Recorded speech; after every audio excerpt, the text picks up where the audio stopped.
begin standing at the front of your mat. Take your feet hip distance apart. Stand tall, balanced over your ankles.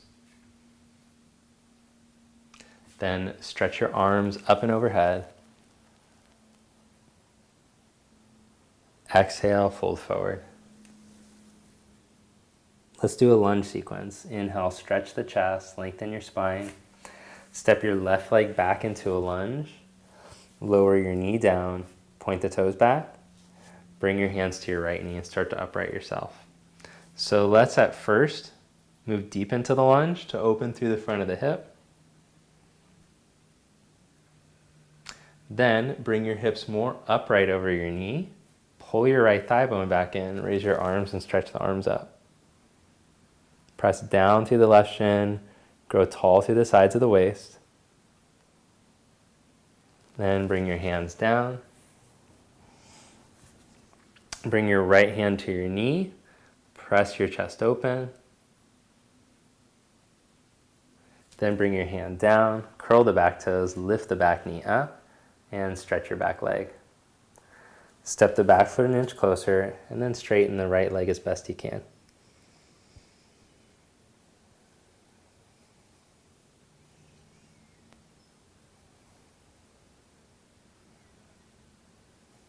Then bend your knee, step your back leg forward. Inhale, flat back. Exhale, fold deeper. Inhale, flat back. Step the right leg back. Lower the knee down. Point the toes back. Bring your hands to your left knee and start to upright yourself. Stretch down through the front of the hip, inner thigh, down towards the knee.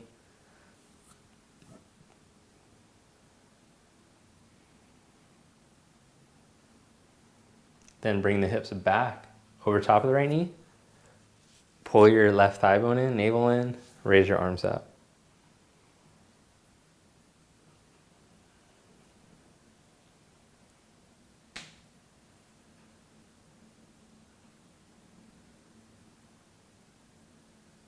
Then bring hands back down. Plant the right hand, bring the left hand to the knee and start to roll the chest open.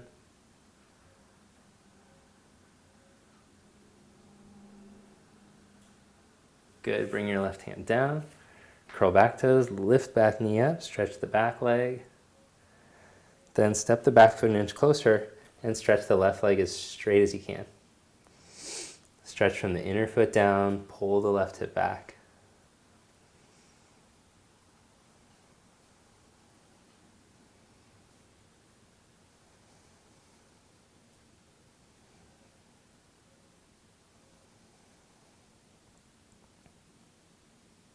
Then bend the knee and step your back foot forward. Bring your hands to your hips and come up to stand. So in all these postures that we do, let's start with Uttanasana, hands on the hips, fold forward. In all these postures that we do, we want to get the feeling that the mind is being soothed and calm. So if you need to back off or take modifications or variations, if it's unsettling the shape that you're in, then please do that. But if you feel like you can settle easily into Uttanasana with the legs relatively straight, please do. Grab the elbows and let the head hang. If you have very tight hamstrings, just bend your knees so it's not as intense of a pull.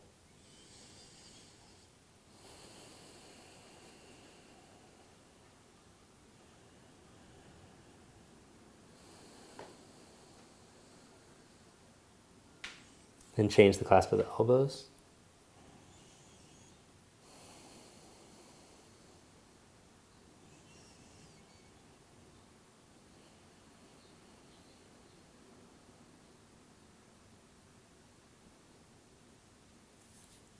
Then release, and we'll come into downward facing dog. If downward facing dog is a lot of strain on the shoulders or the neck, then you could just take child's pose.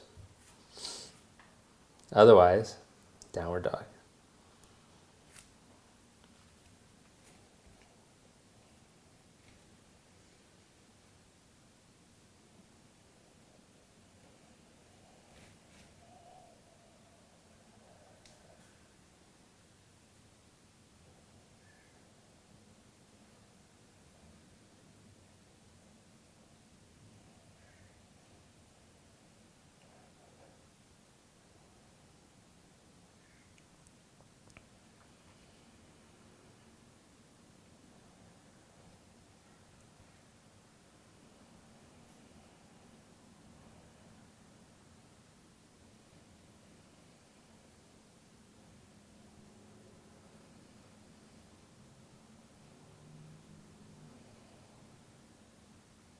Then walk the hands and feet together.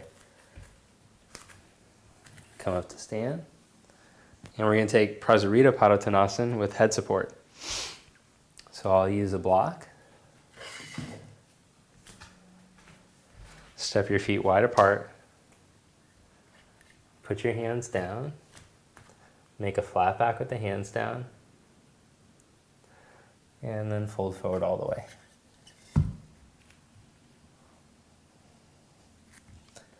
If you can't get your head all the way down onto a block, you could always just put a chair in front of you and rest your arms on a chair like this with your forehead on the chair.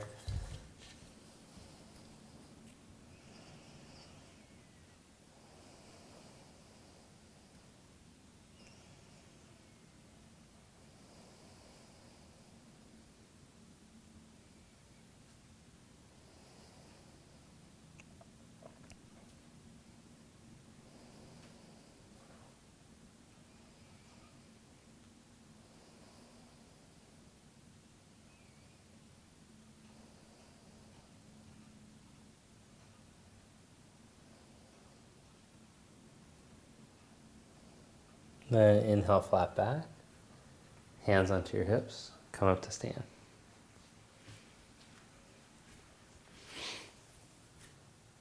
All right, so the next pose that you're going to hold is downward facing dog on your forearms, or Shirshasana.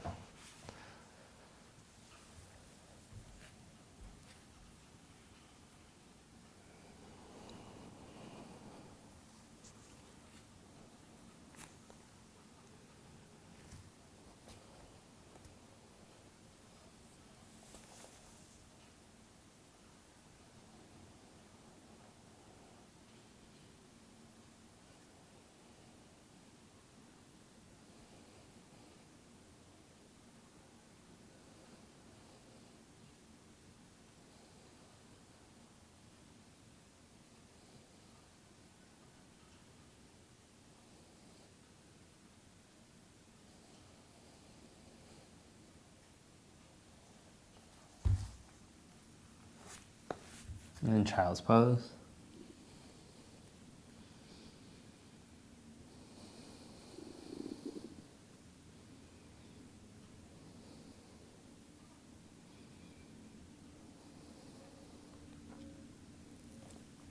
And then come up. All right, we're going to do a supported back bend, very toned down version of Dvipada Viparita Dandasana. So for this, I'm going to use a roller with a blanket over top, but you could use a block with a blanket over top, or whatever other stuff you have that you can back bend over. We'll see how this works. So I'm going to position the roller just below my shoulder blades. Hands go behind my head. And then I'm just going to let my chest start to roll over. Hands like they're in a headstand position.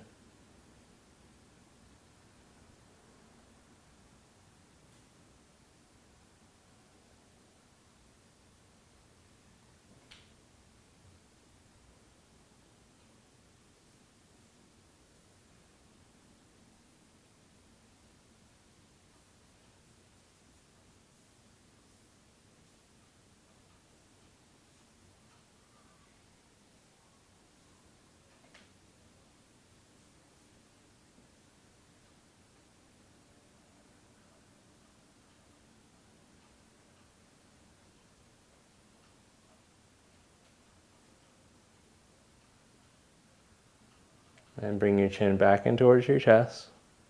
And come up.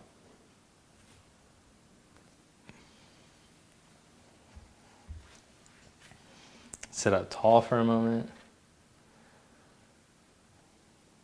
Good. Now let's do Setu Bandha Sarvangasana, supported bridge pose. So for this one, you're going to have your block.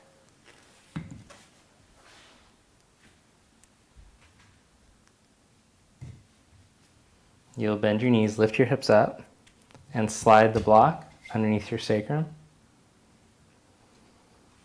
And then we're going to do one-legged extended variation. So you'll reach the middle of the tailbone down towards the block, and without twisting the hips, stretch your right leg out along the floor.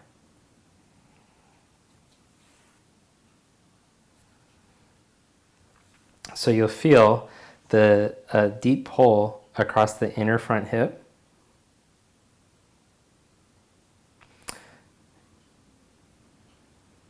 Feel the stretch across the hip, but stay balanced across the middle tail. So in yoga, we think of this area as energetically being the gateway of energy up into the spine. Scientifically, according to some research that I read as of, this is like 5 or 6 years ago, that how we stretch the hips affects the cortisol levels. So when we stretch and open the hips in certain ways, it helps to balance the hormones.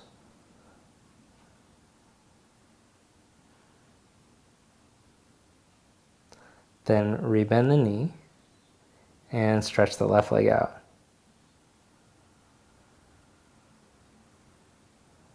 This posture in particular, combined with Viparita Karani, legs up the wall with support in the lumbar, is supposed to be really good for stress and anxiety.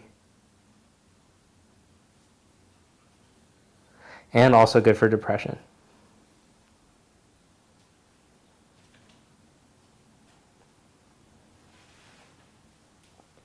And another one of my favorite books about the psoas, it warns you against doing this pose right before bed because of all the energy that is released when you start to release the psoas.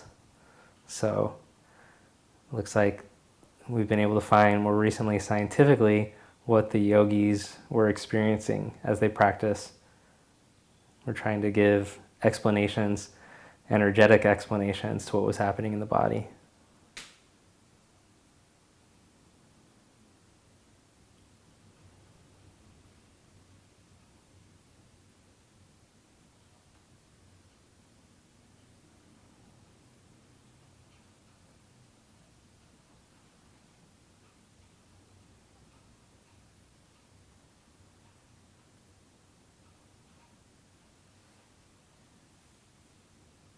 All right. Then rebend that knee and lift your hips up. Move the block off to the side, lower the hips down. Take your arms out to the side. This is just a little pose that I'm adding to the sequence. Take the knees over to the left. And then take your left ankle and cross it to the outside of your right knee. Stretch the right knee down away from you.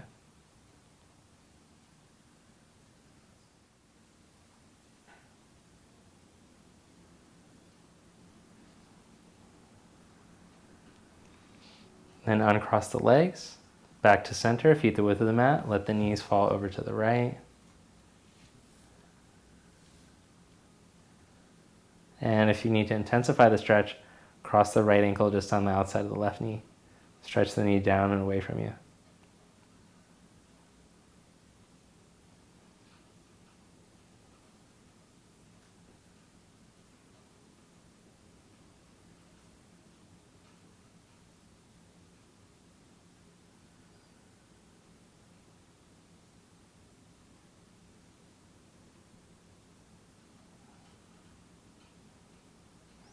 Then uncross the leg, roll over to your side, and press yourself up. All right, now we're going to do Viparita Karani with support in the lumbar spine. So I have a bolster that I like to use for that. You could just fold 2 yoga blankets, one on top of the other if you don't have a bolster, or you could put a pillow underneath your lower back if you don't have yoga blankets. But to do this one, I'll lie down close to the wall, my hips, buttocks about 12 inches away from the wall.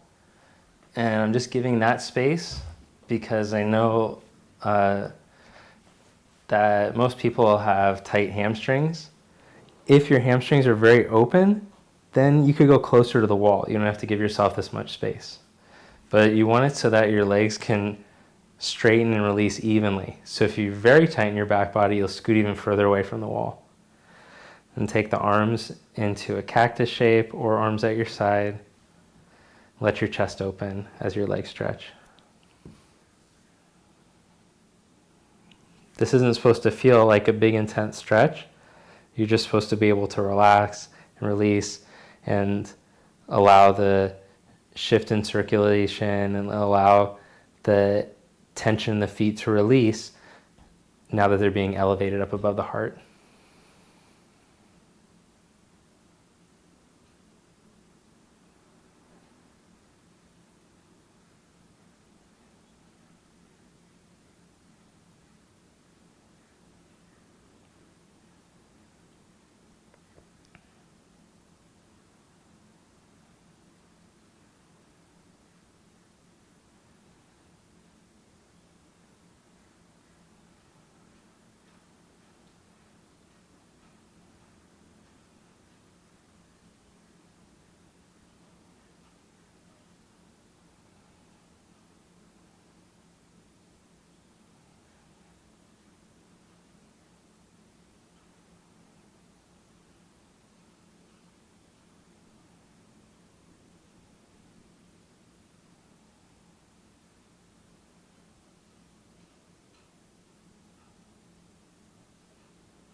And then bend the knees. Roll over to your right side. And come up. Have a seat now on your bolster, pillow, blankets, whatever you got. And bring the soles of the feet together, knees wide apart. Baddha Konasana.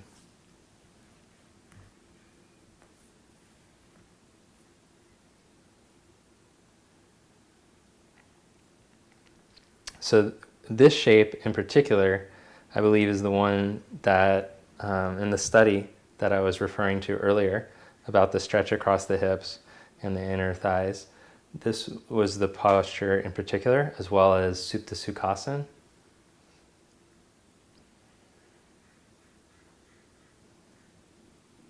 Stretch your feet evenly into each other, the heels, the big toe mounds, the little toe mounds, and let the inner leg stretch. Groins towards the knees. Grow tall through your spine as you release from the groins into the knees.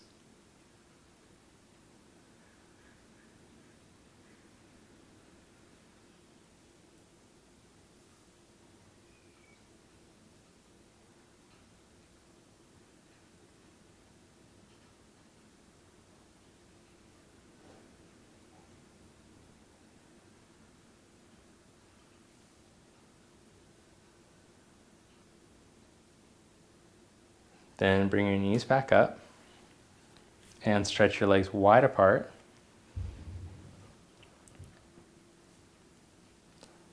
Fold forward halfway and take your big toes if possible. If you can't grab your big toes, you could strap your feet, whatever you can get. I'm going to sit flat for this one.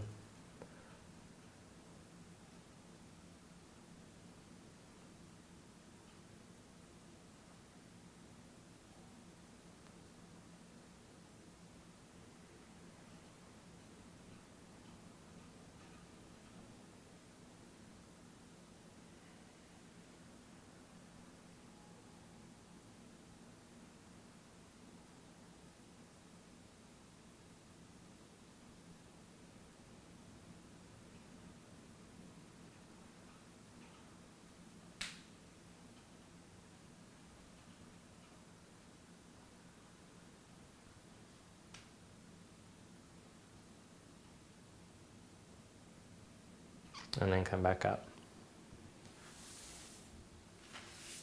All right, so the last one we're going to do is a supported variation of Supta Virasana. So because I have a bad knee, I'm gonna take my Supta Virasana support up a little bit higher by putting blocks underneath my bolster.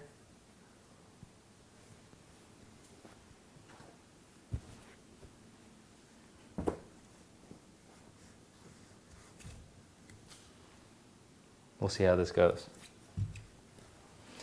If you have a knee or lower back or ankle situation that is so bad that it would be a bad idea for you to try to take this next shape, then you could just work on low lunge, which I'm going to show first.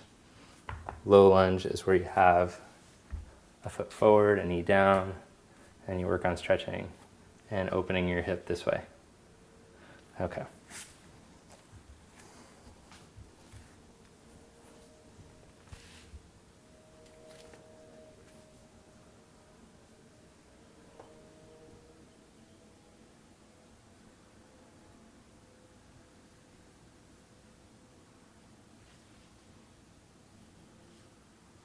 So just remember, when you're practicing, the first concept in yoga, in the sutras, is ahimsa. When you're practicing your practice, when you're practicing asana postures, we want to make sure that we're not causing violence to any of the parts of the body. So even if you're like, okay, I made it into the shape, but it feels really gnarly on my knee joint or my lower back, then you don't just want to like stay and suffer it out, because we want to practice nonviolence. So if you feel like I can be in this shape, but it's really bad for my body, then you come out right away and just do the first one that I showed. Otherwise, if it feels okay on your body, you feel like you're getting a good stretch in your quads, then you can take your elbows and stretch your arms overhead.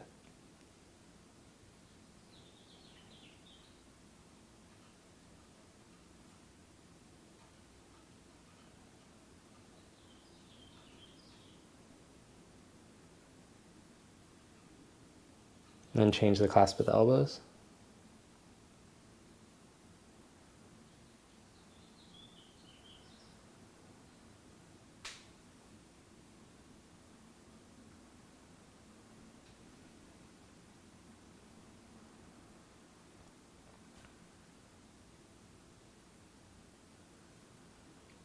All right, so if you're totally comfortable in this position, you could just stay in this position for Shavasana. Otherwise, come out and stretch your legs out and lie flat for corpse pose. But now I recommend 5, maybe 10 minutes if you can in Shavasana today. And I just want to thank you so much for practicing today. Remember to subscribe to the channel,